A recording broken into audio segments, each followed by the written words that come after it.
So allow me to introduce myself. I am, in fact, the world's most interesting man. Don't you get it, nigga?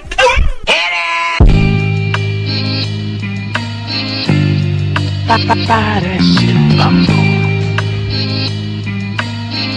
Buy that shit, bumbo.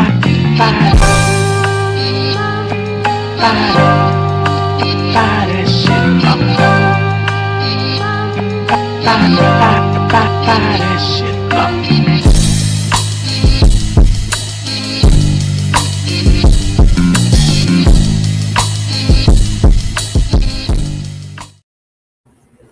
What it is, it's your boy Tru McFadden.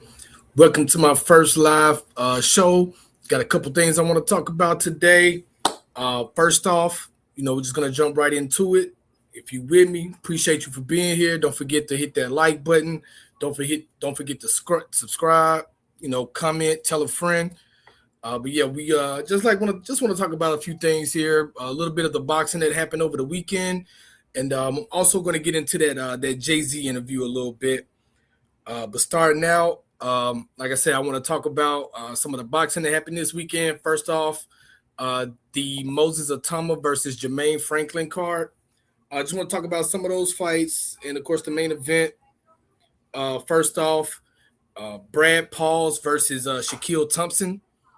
That was one of the undercard fights. It was only, I think, only one other undercard fight on this one. It was a short card, but I want to talk about that fight a little bit because it's a fight at, I think it was there 160. Shaquille Thompson looked really good in the fight.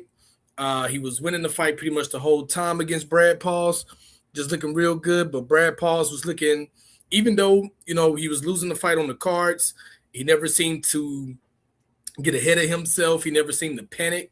And he kept a cool head, and by keeping that cool head, he ended up, landing something real big in the ninth round and getting Shaquille Thompson up out of there. That fight, of course, all this happened on the Zone. If you have the Zone, go back and check that fight out. It was a really good fight. Shaquille Thompson, even though he ended up losing that fight by knockout, he still looks like a really good fighter at 160. Like I always say, all it takes is one punch. You know what I'm saying? When it comes to boxing, all it takes is one punch. That's why one of the reasons why I love the sport, man. It could just turn around on a dime. You know what I'm saying? She can turn around at any time. So this is definitely an example of that. Like I said, Shaquille Thompson won the first 8 rounds. You get to the 9th round, Brad Pauls landed a big punch, ended up getting them up out of there.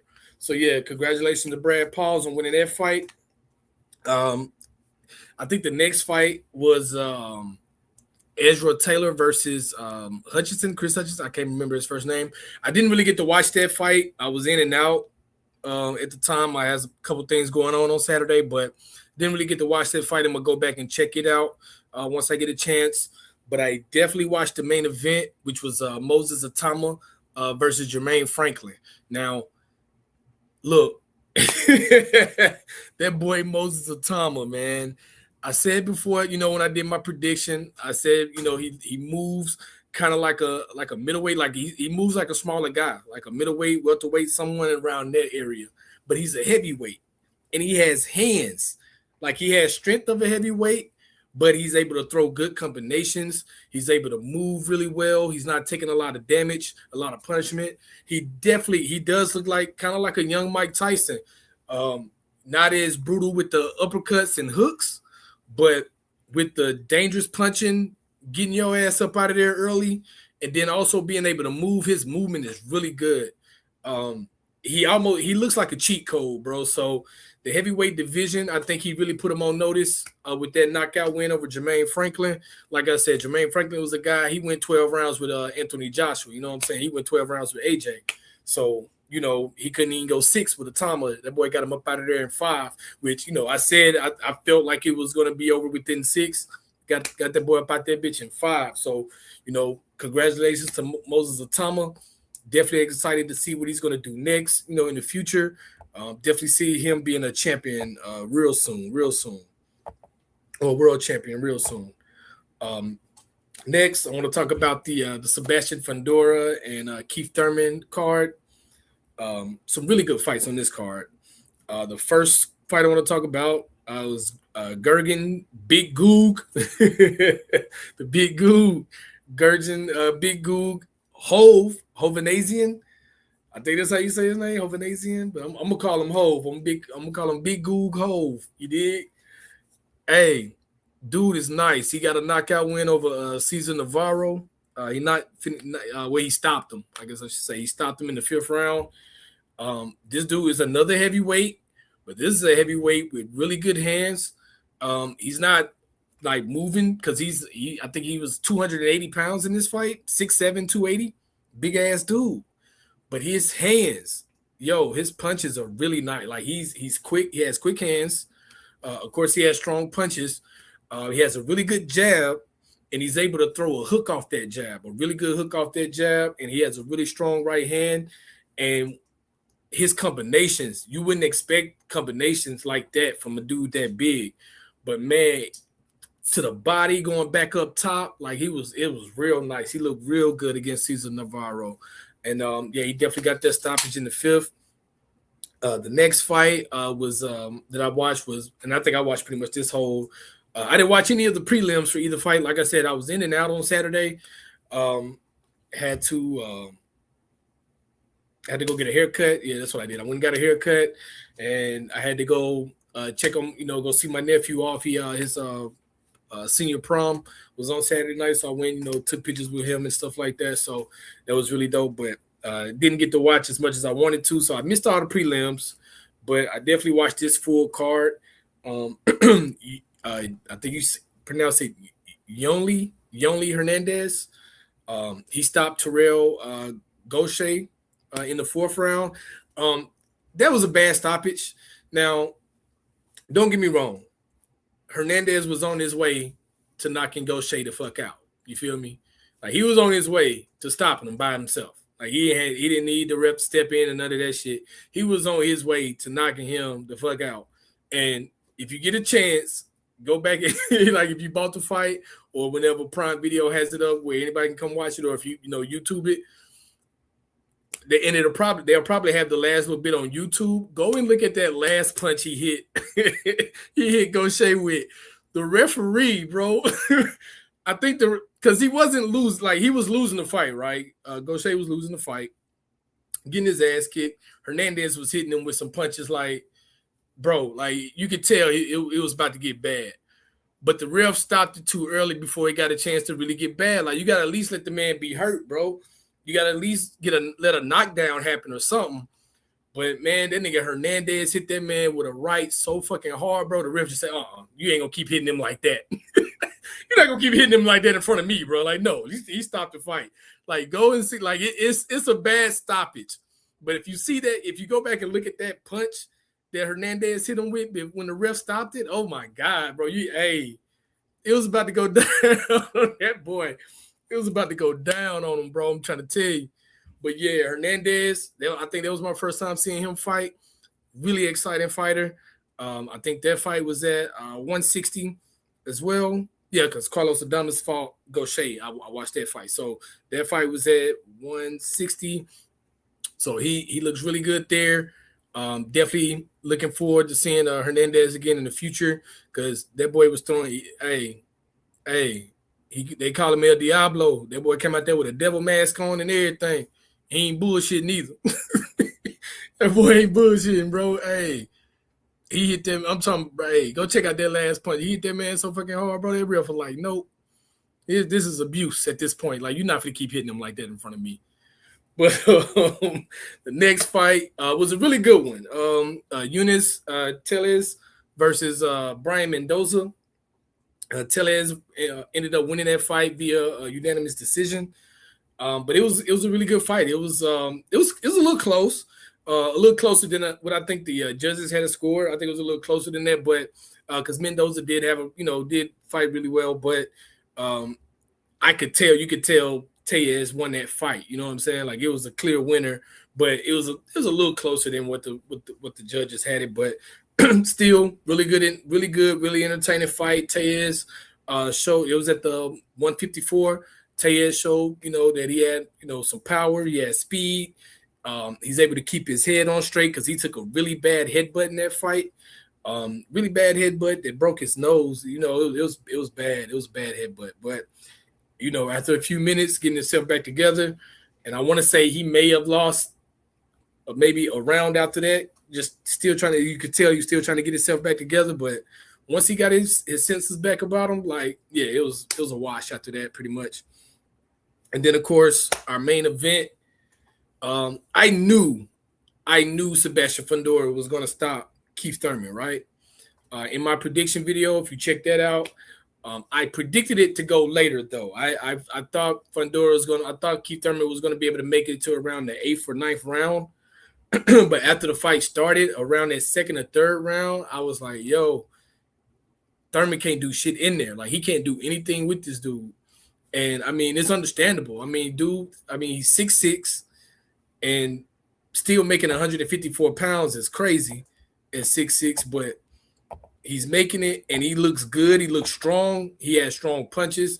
It doesn't seem to be, slowing down or weak or anything like that because of the weight. So it doesn't look like he's weight draining or anything like that to make the weight. It's not making himself weaker because he looks strong as hell in there.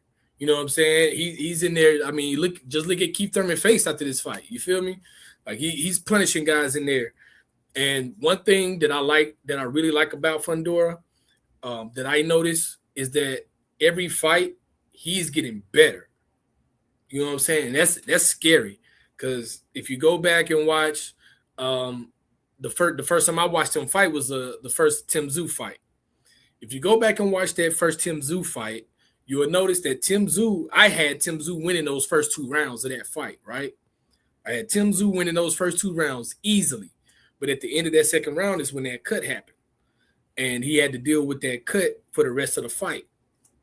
And, Tim Tszyu probably having vision problems and all that. Fundora, he was still giving Fundora fits in that first fight. I personally felt Tim Tszyu might have won that fight. I felt like he pulled it off. But they gave Fundora the decision. But even with that, it was still a really close fight. It was still a really close fight. Now, if you go and watch the second fight, the second time he fought Fundora fought Tim Tszyu, he knocked him out. You know what I'm saying? Went from struggling with him a little bit, where the man got, he has blood in his eye, he can barely see, and you go 12 rounds with him. You know what I'm saying? And still you win a close fight. And then come back, he doesn't have that handicap, doesn't have the blood in his eyes, doesn't have that going on. But you find a way this time to stop him. You end up knocking him, the fuck out. Like, that happened. Like, okay. So you can clearly see his progression from the first fight, struggling with Tim Tszyu, to that second fight, dominating Tim Tszyu. You know what I'm saying? Getting them up out of there. You can also see from what I was going to say. He fought. He's only lost 1 fight, and that was to Brian. That was actually the Brian Mendoza, the guy that lost to Tellez. That's his only other fight. That's his only loss, and he actually got knocked out in that fight. But since then, he doesn't like to use. At first, he didn't like to use his reach. He didn't like to fight from the outside. As tall as he is, being 6'6", having a height advantage over everybody you fight, over every single person you fight, but not using that height advantage because he likes to fight. He likes to get on the inside and fight, which now that he's using his length, he's using that long reach, he's using that long jab to set that distance, but then he's also okay if you do make your way on the inside, hey, I got something for your ass in here too. That's dangerous. You feel me? That's really scary. That's really scary. He's going to be really tough to beat moving forward. I love watching Fundora fight, and I'm pretty sure I'm going to be really entertained moving forward by his fights. One thing that I did want to talk about, one other thing I want to talk about was after the fight, the press conference, his promoter said that they're looking to fight they're looking to fight only PBC fighters, right? Only fighters in the PBC. If you've been keeping up with it lately, you probably know that pretty much all fight promotions, Top Rank, Golden Boy, Matchroom, Queensberry, they're all on the zone at this point. The only holdout is PBC. My thing is, if you're only going to be fighting PBC fighters, I don't know who all's over there. I have to go check that out. But if that's the case, if you're only going to be making fights with PBC fighters, then we're not going to get what I think is will be the best fight for, or the biggest challenge for Fedora. I think the biggest challenge for him will be probably Boots Ennis.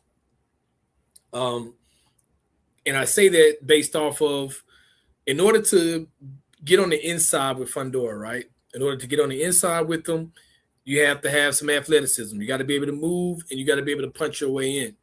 And then once you get on the inside of Fundora, you need to be able to land something of substance. You need to be able to hurt him once you get on the inside. I think Boots Ennis is one fighter that has that athleticism and that punching power that could possibly put Fundora in a little trouble, if they were to fight. If he gets on the inside, Boots could work the inside a little bit. He's strong, he's fast, and he's the only thing that troubles me about Boots is his defense. It's him moving his head after he throws, is trying to, once he gets on the inside, when he's getting ready to get back out, is Fundora catching him with something because he doesn't move his head. He's not moving his head. But that's the only downside I see for Boots. Other than that, I think it'll be a really good fight. Hopefully the PBC, maybe strike up some kind of deal where their fighters are going to the zone, because that's where all the competition is going to be at now at this point. You know what I'm saying? Anything outside of the PBC, anybody else that you want to see, they're fighting on the zone at this point. So it's going to be interesting seeing that going forward, see how that works out. But definitely, like I said, again, congratulations for Sebastian Fundora. I don't think, if Keith Thurman definitely wants to keep fighting, he definitely has that right. I don't think he's over the hill or anything like that. I don't think, he is older, but he still, he just got a knockout last year, the fight last year. So he's still competitive. I think he just ran into a beast. I think Sebastian Fundora is a real monster at 154, bro. Like he's one of them guys that they need to be on the lookout for. Right. So enough of that boxing talk, man. Enough boxing talk. Let's see what we're gonna talk about this interview. I want to get into this interview, this Jay-Z interview. I'm gonna start by saying, man, Jay-Z is, my favorite rapper, is one of my favorite artists. And anytime we get anything from Hove, it's good. You know what I'm saying? Some new music, new interview, anything. I'm excited, ready to hear what he got to say. And really, I don't want to talk about the full interview. I mainly want to just talk about the section of the interview where he talked about the Drake and Kendrick battle, and basically all the kind of pretty much what he talked about in that section. So first of all, I do want to say I do agree with his stance on the fans, the stan element, that stan culture that's developed online and with fans and things like that. That the stan culture did make it kind of hard to enjoy the battle, for the simple fact that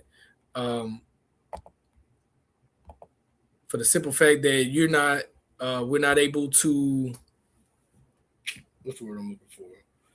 Well, you're not able to really enjoy the music because the fans, it's first of all, it's that you got to pick a side. You know what I'm saying? Like if you can't like this song by Drake, if you like this song by Kendrick, you can't be in the middle. You got to pick a side, bro. You can't just be a fan of both artists and enjoy the music. Like, so, and I'm gonna do this a lot. I'm gonna compare the Kendrick Lamar and Drake shit to Nas and Jay-Z, because I was around for both of these. I was in 9th grade when the Hove and Nas shit popped off. So back then, right, with the Nas and Jay-Z shit, even though I'm a Jay-Z fan, I'm a big Jay-Z fan, even back then, I wasn't gonna not listen to Nas, right? I'm a fan of Jay-Z. I love Takeover.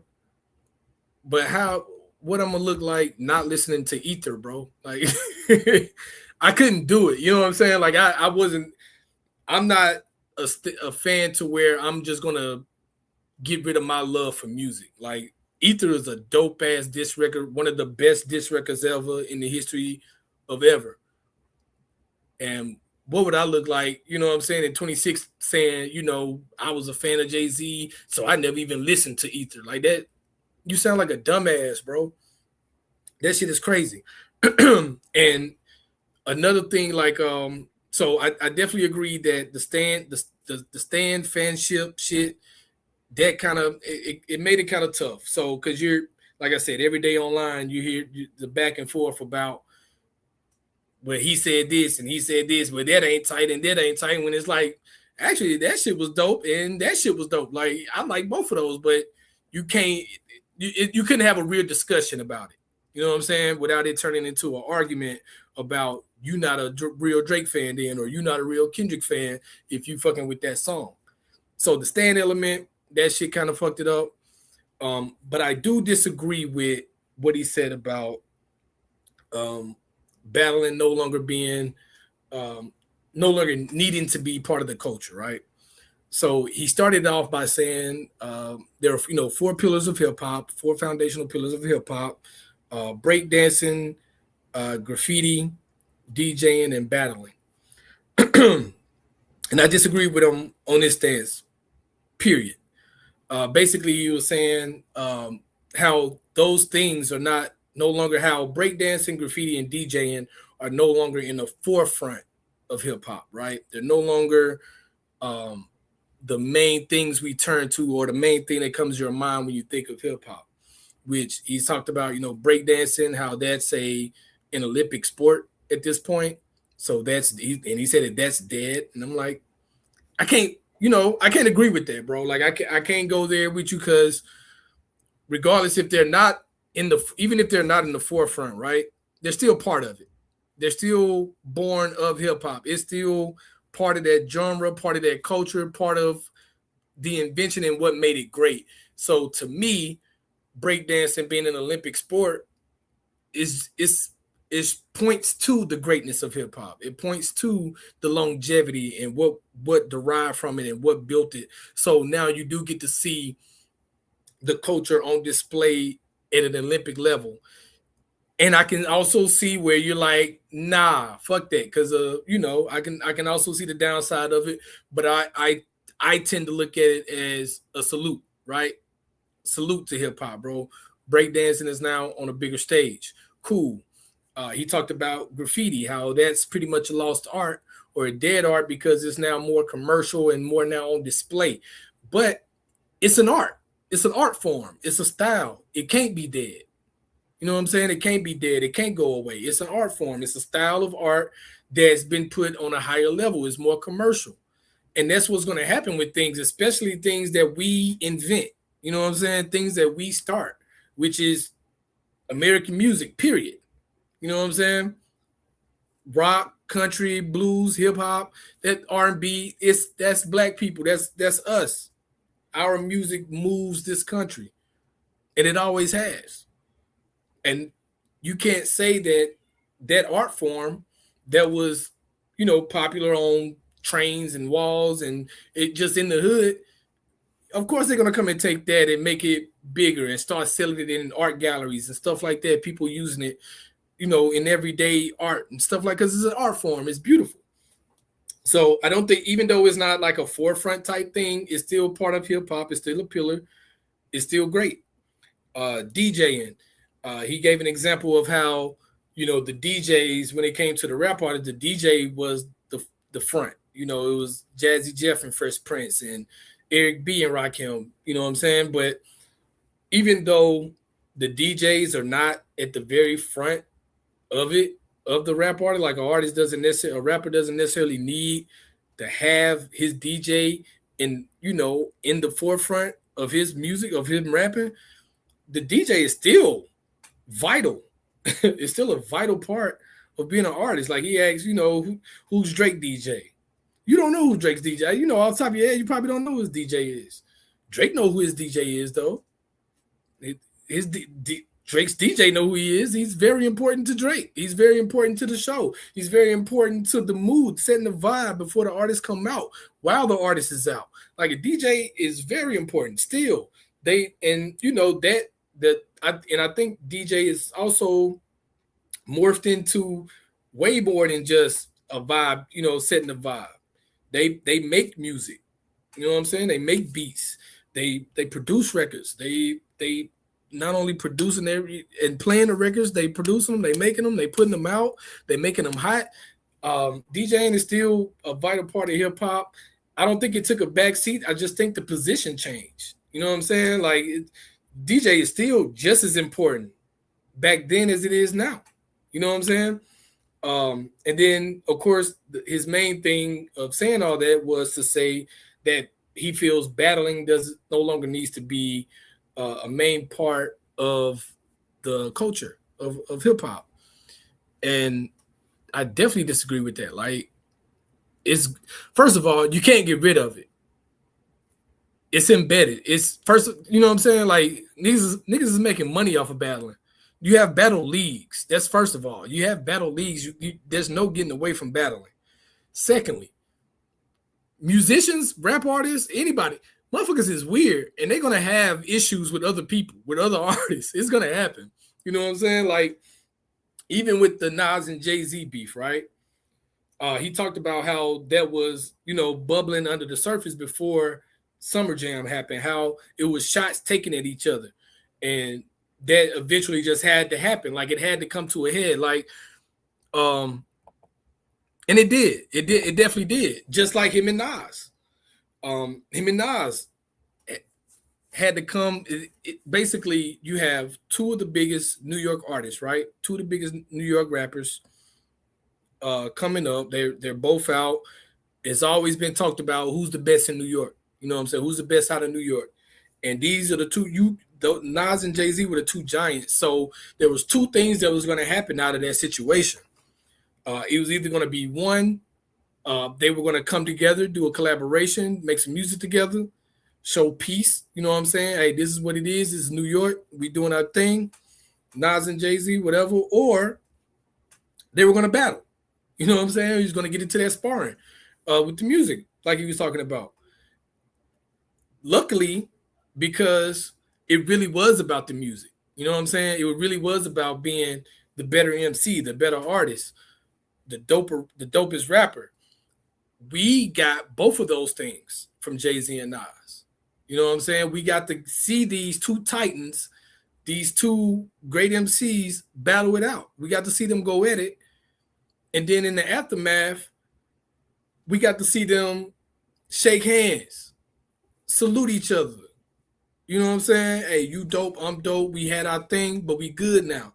And we can move forward. It was music. It was a moment in hip hop. It was a dope moment in hip hop that had to happen. It was going to happen. Like I said, one of those two ways. Luckily, we got it both ways, and it really wasn't any real personal beef there. Matter of fact, during the battle, when it did get a little too personal, when Hov said he left condoms in the baby seat, they disqualified him. Like, for those that don't know, I know a lot of people like to say Ether was the end of it, but it wasn't. Hov dropped Super Ugly, and when Hov dropped Super Ugly, he said that line, left condoms in your baby seat, talk about smashing Nas' baby mama. That's when niggas was like, yo, you went too far. That's too far. You disqualified. K Slay, RIP K Slay, Drama King. He was like, yo, Hov is disqualified. He went too far. You can't say shit like that, bro. So Hov got disqualified. That's basically how he lost that battle, right? But with Kendrick and Drake, it seemed like it might have started out as music, but it's those personal feelings got involved, and that's why I think we 2 songs in before them niggas got really personal, like 1 or 2 songs in before it got real personal. Start, like the whole said, start dragging families and shit into it. Like, and I don't think, even though he's basing what he's saying off of that battle, I don't think you can I think that's kind of a one-off situation, like for the most part. Unless for two dudes that didn't like grow up in the same area, that didn't have like some pre-music beef, like all this shit started after they got on and was making music and going on tour together and all that type of stuff. Definitely some personal beef, bro. Like them niggas could have just as easily put on an event and put on some gloves and scrapped it out. You know what I'm saying? For the type of shit like that, it seemed like they were more on that type of time. Like, nigga, if I see you in a room, it ain't gonna be no rap shit. You know what I'm saying? If we face to face, it ain't no rap shit. Like we really don't like each other, type shit. That's what and I think that's what made it seem a little extra because it did get real personal, real fast. That's also why I feel the way I feel about J. Cole. Like I said, I feel two ways about J. Cole, about him pulling out. I think out of the battle, I think it was whack. I think it was whack because of how it happened. But I also think it was dope. I think it was smart, not dope. I think it was smart for him to pull out because it was more mudslinging than anything. It got real ugly, real fast, and I definitely understand and I want to be a part of that. So, I mean, I really can't just bash J. Cole all the way for not being part of it, but the fact that he started up, that's my only thing, bro. You started, you dropped something and threw it out, and you didn't have to. At least in my mind, he wasn't being pressured to do that type of thing. But that's just what I think. Yeah, that's my thoughts on that. But yeah, I definitely think I don't agree with Hove about those four pillars being dead. Definitely no longer in the forefront or as prominent as they were at one time. But it's hip hop, bro, and it ain't going nowhere. None of it is going anywhere. Motherfuckers is always gonna have beef. They have battle leagues, so and battling in itself is an art form, bro. It's an art form in itself. You know what I'm saying? So I definitely think as long as we, shit is on the up and up, bro, keep moving. Because especially back then, like we talk about Hove and Jay-Z and Nas, that's the one that got big. It was commercially good, like it was commercially big. They MTV doing special interviews with Jay-Z and type shit, like in the middle of it. So that was a big moment in hip hop, that beef. But hell, niggas was taking shots at all the time at each other. Jay-Z and Mace, Styles P stay shooting that Hove, bro. Styles P stay shooting that Hove. DMX and Hove, Fat Joe and Jay-Z, you know what I'm saying? All these guys have sparred and threw lines at each other and whatnot. But of course, the Jay-Z and Nas joint is the one that really got that went to that next level. And then of course, we got Kendrick and Drake, which I still think it was. I still think it was a good battle. I liked it. I enjoyed it. But the stands made it kind of uglier than it should have been. And then them niggas just having that personal beef made it ugly. But I enjoyed the ugliness of that beef because you could tell, like, oh, these niggas don't like each other for real. Like these niggas really got beef with each other. They don't like each other. But man, that's all I have for this one. Just wanted to talk about those things. Of course, it's like I said, it's my first live. Appreciate you stopping by. If you stop by, if you're watching this later, appreciate you checking it out later. It's your boy Tru, and I'm out.